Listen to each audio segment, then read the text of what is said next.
Hey, welcome back to Conversations Podcast. It's your boy Drew. America day by day is losing credibility, throughout the world. Uh, Earlier this week, they were actually bragging about sinking an Iranian ship. But what they failed to mention about this Iranian ship was that they knew that this particular ship was unarmed. They knew that it had no type of munitions on it. They knew that they were just coming from a ceremony. They actually knew this and still went ahead and torpedoed the ship, roughly killing, well, actually killed probably triple digits of people. And they bragged about that. Also in international waters, which also is very questionable to have done that as well. But there's a lot of propaganda coming up from both sides, of course. Every country is going to throw their propaganda, but there's not a propaganda machine that I've ever seen like American and the one that Israel uses. I want to show you just a short clip of some of the things that's been going on the last couple of days, and then we talk about it a little bit. It's in Iran overnight while U.S. allies in the Middle East are still under fire. A top Iranian general insists they're prepared for a long-term war. ABC's Marcus Moore reports from Doha, Qatar this morning. Matt and Aliana, 7 days into this war, the Pentagon says that U.S. firepower over Iran is about to surge dramatically, and we're now seeing some proof of that. Overnight, U.S. Central Command releasing video showing a strike targeting an Iranian drone carrier, part of a broader mission to sink the entire Iranian Navy. We're now up over 30 ships. And in just the last few hours, we hit an Iranian drone carrier ship, roughly the size of a World War II aircraft carrier. Video also shows the U.S. striking these hangars at an Iranian airbase. Multiple aircraft were reportedly destroyed. Israel releasing video of this mid-air dogfight over Iran, saying its F-35 shot down an Iranian warplane. ABC News now verifying the U.S. and Israel have damaged or destroyed 13 Iranian missile bases deep underground. Israel claims at least 60% of Iran's missile launchers have now been taken out. Ballistic missile attacks have decreased by 90% since day one. Drone attacks have decreased by 83% since day one. But Iran continues to strike across the Middle East. Hotels targeted in Bahrain, where this oil refinery was struck by Iranian missiles.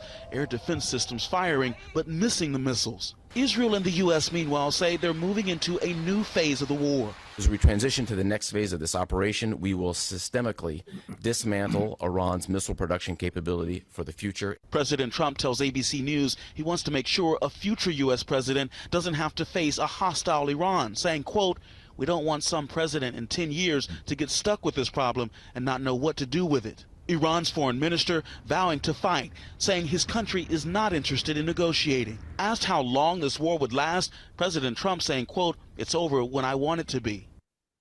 Iran is keeping up its attacks across the region. In fact, early this morning, alerts went out warning of incoming missiles and drones here in Doha. Defense officials say Iran targeted the Al Udeid air base once again, and those projectiles were intercepted and no injuries or damage reported. Well, the war will be over when the President Trump wants it to be over, according to him.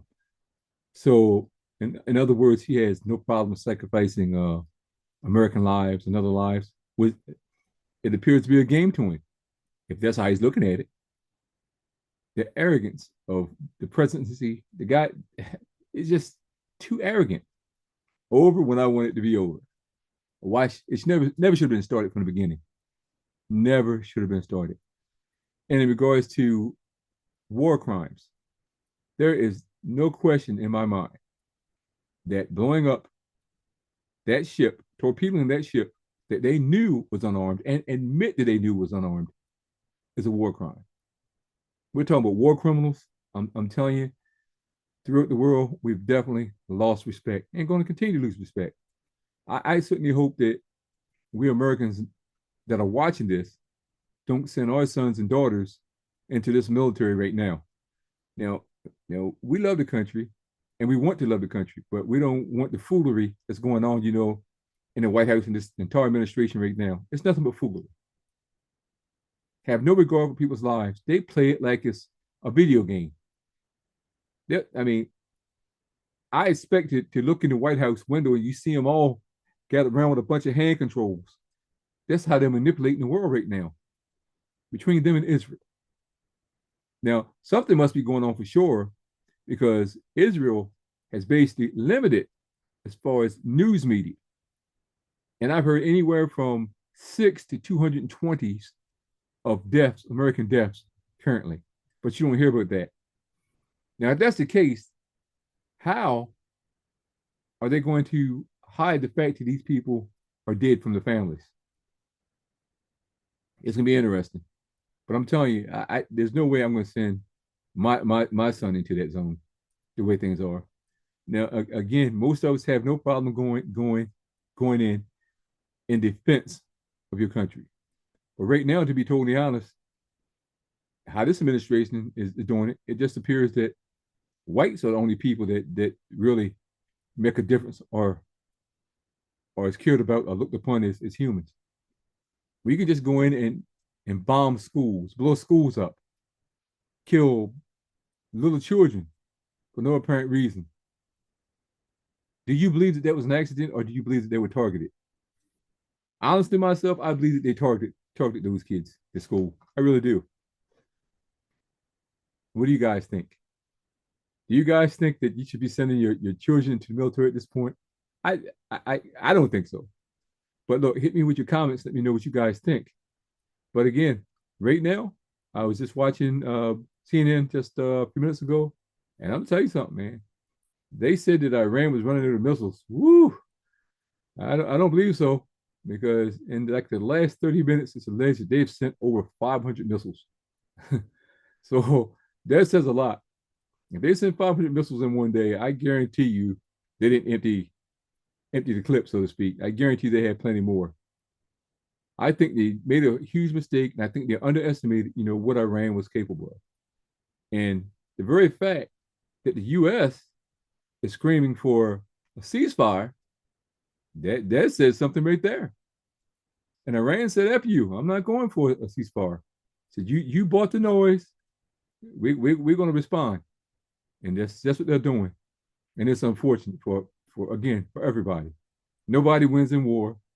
Keep that in mind. And for the ones that they're warmongering, talking about, oh, we should have attacked Iran. We'll do this, that, and other in 10 years. Iran did not attack America. America attacked Iran. Anyway, listen, on your boy Drew, please subscribe. Subscribe to Black Alert Radio, FTP.